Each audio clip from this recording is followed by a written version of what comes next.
نحمده ونصلي ونسلم على رسوله الكريم أما بعد فأعوذ بالله من الشيطان الرجيم بسم الله الرحمن الرحيم كيف يكون للمشركين عهد عند الله وعند رسوله پارہ نمبر 10 سورہ توبہ رکوع نمبر 2 آیات نمبر 7 8 9 10 11 کیف یکون للمشرکین عہد کیسے رہے گا عہد مشرکین کے لیے عند اللہ و عند رسولہ اللہ کے نزدیک اور اس کے رسول کے نزدیک الا الذین عاہدتم عند المسجد الحرام مگر جن لوگوں کے ساتھ تم نے عہد کیا ہے مسجد حرام کے پاس فَمَسْتَقَامُوا لَكُمْ فَاسْتَقِيمُوا لَهُمْ پس جب تک وہ تم سے سیدھی رہے تم بھی ان سے سیدھی رہو ان اللہ یحب المتقین بے شک اللہ تعالی تقوی اختیار کرنے والوں کو پسند فرماتا ہے کیف وَإِن يَظْهَرُوا عَلَيْكُمْ ان کا عہد کیسے رہے گا حالانکہ وہ تم پر غلبہ پائیں گے اگر تم پر غلبہ پائیں گے تو لا يرقبوا فیکم الا ولا ذمہ تو وہ تمہارے بارے میں کسی قرابت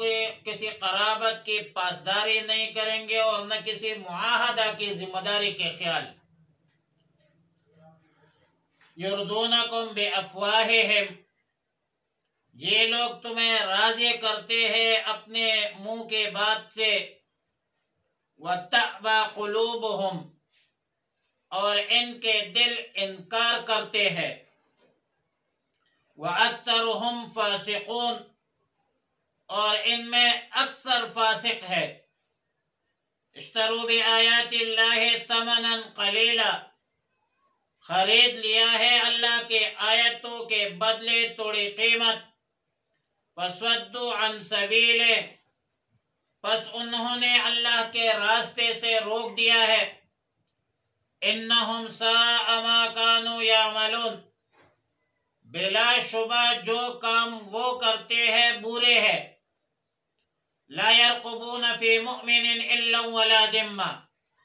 لحاظ نہیں رکھتے کسی مسلمان کے حق میں قرابت کا اور نہ عہد کا وَأُولَئِكَ هُمُ الْمُعْتَدُونَ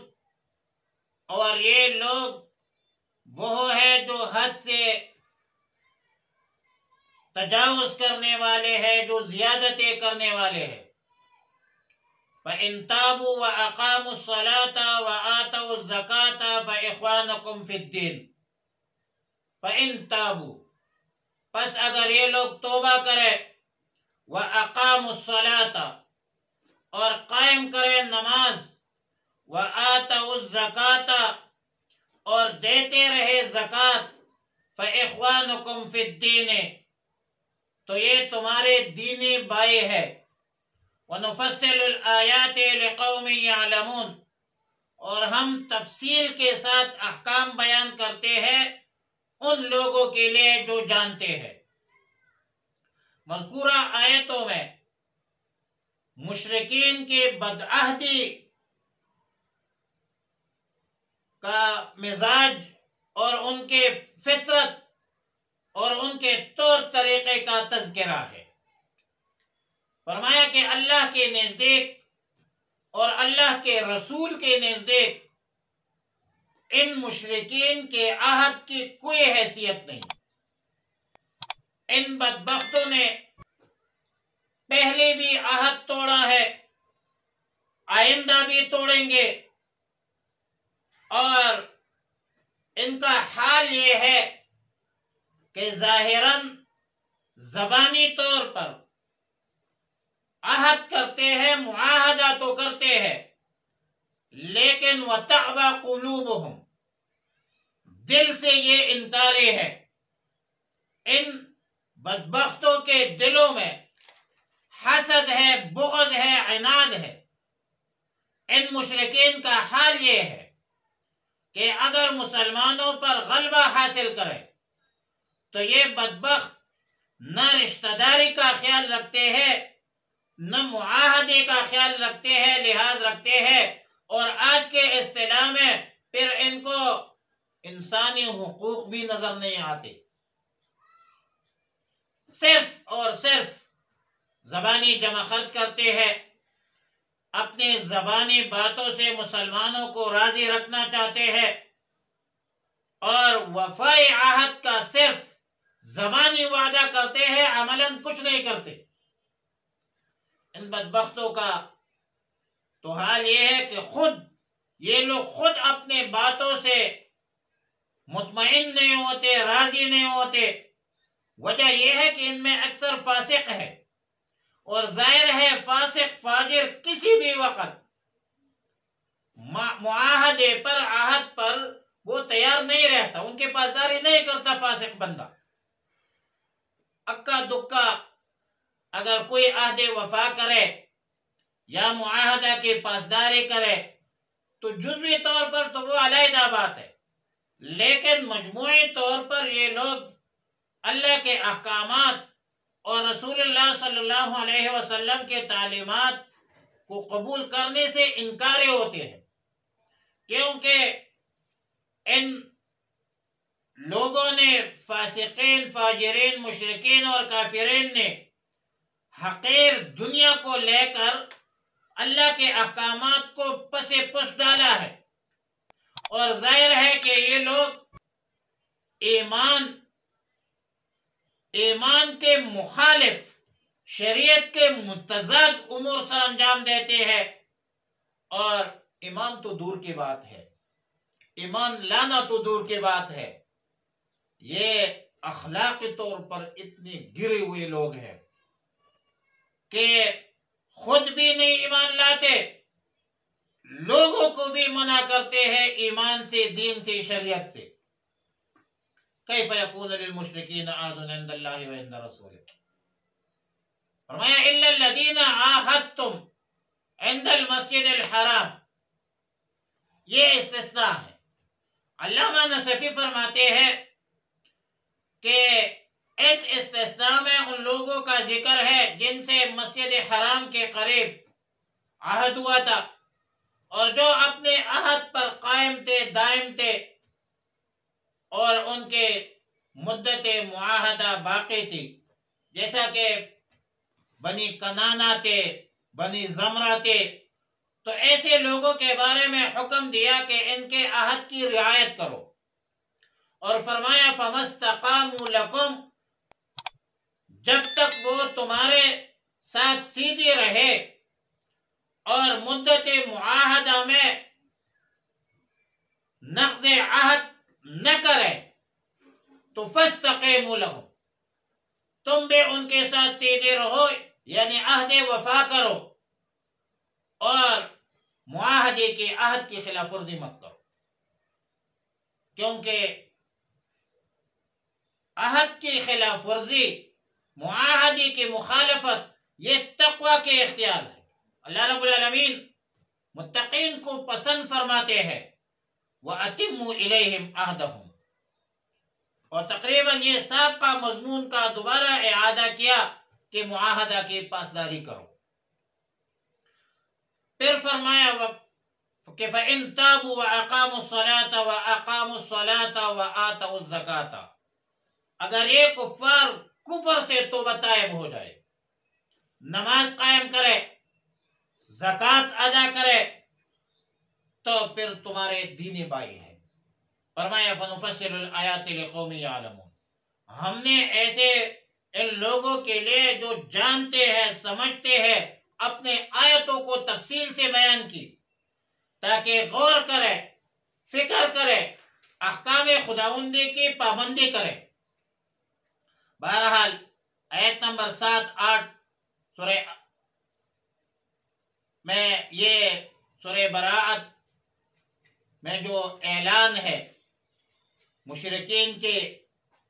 طبعی اطوار طور طریقہ واردات کا تذکرہ ہے 7 نمبر 8 آیت میں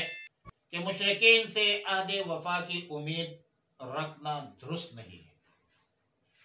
خوشنما الفاظ اور ظاہری طور پر مسلمانوں کو دھوکہ بھی دے سکتے ہیں، دیتی بھی ہے، یہ عہد شکن ہے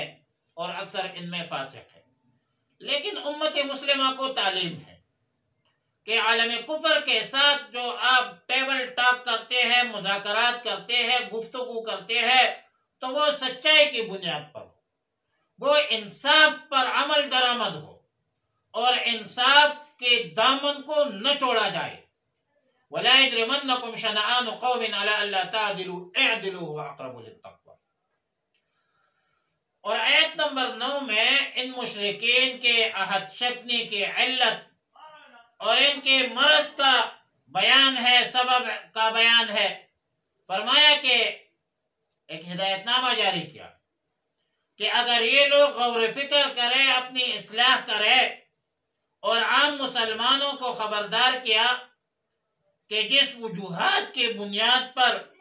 یہ لوگ غدر کرتے ہیں، خیانت کرتے ہیں اور خیانت کے مرض میں مبتلا ہے،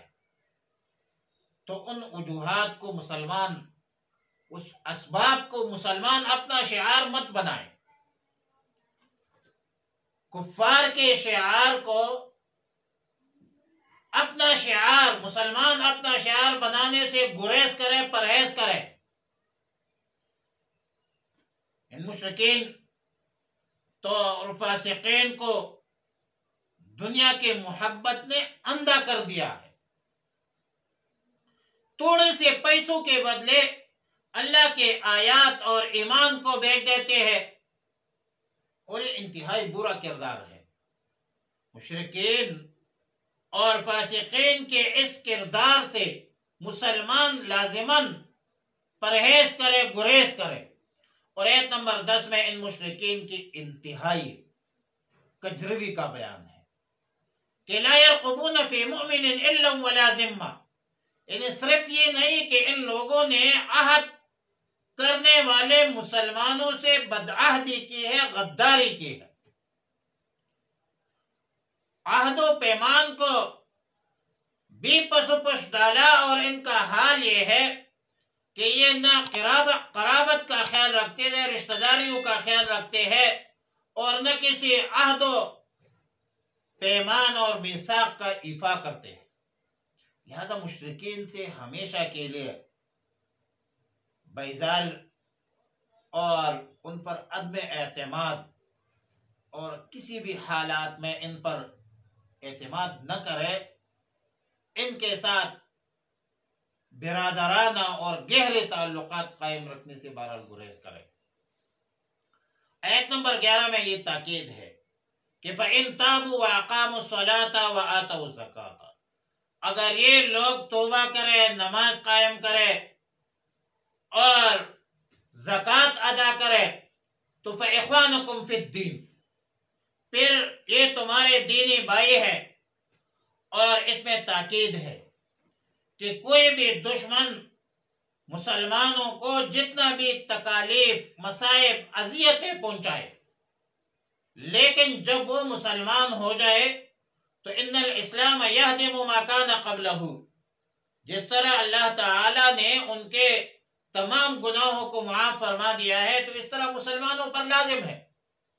کہ گزشتہ ان کے جو زیادتی ہے ان کو دل سے نکال دے،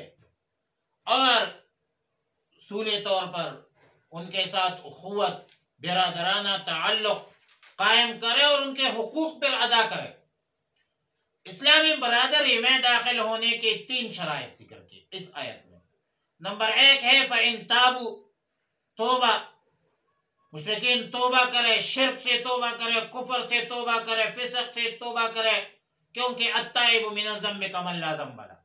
اور ظاہر ہے کہ توبہ تو اللہ نے قبول کرنا ہے، ان اللہ هو التواب الرحیم، اللہ رب العالمین توبہ قبول کرنے والا مہربان ذات ہے۔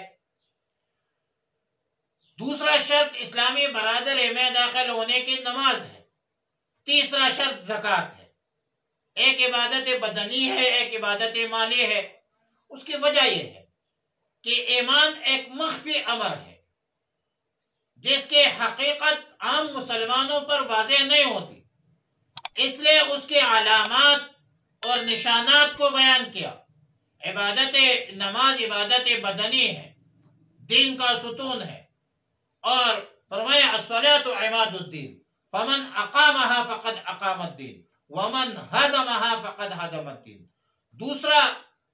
زکوٰۃ ہے، یعنی ٹوٹل 3 شرائط ہو گئی، ایک کفر شرک سے توبہ، نمبر 2 اقامت الصلاۃ، اور تیسری چیز جو ہے ادائے زکوٰۃ۔ سیدنا عبداللہ ابن عباس رضی اللہ تعالی عنہما کا قول ہے کہ اس آیت نے اہل قبلہ مسلمانوں کے خون کو حرام قرار دیا ہے، یعنی جو لوگ نماز پڑھتے ہیں، نماز کے پابند ہیں، زکوٰۃ ادا کرتے ہیں، اسلام کے خلاف ان کا قول و فعل بھی ثابت نہیں ہے، تو ایسے لوگوں کو مسلمان سمجھا جائے۔ بازاری فتوی بازی سے، یہ میں کہتا ہوں، بازاری فتوی بازی سے گریز کرے۔ اگرچہ دل میں ایمان ہو،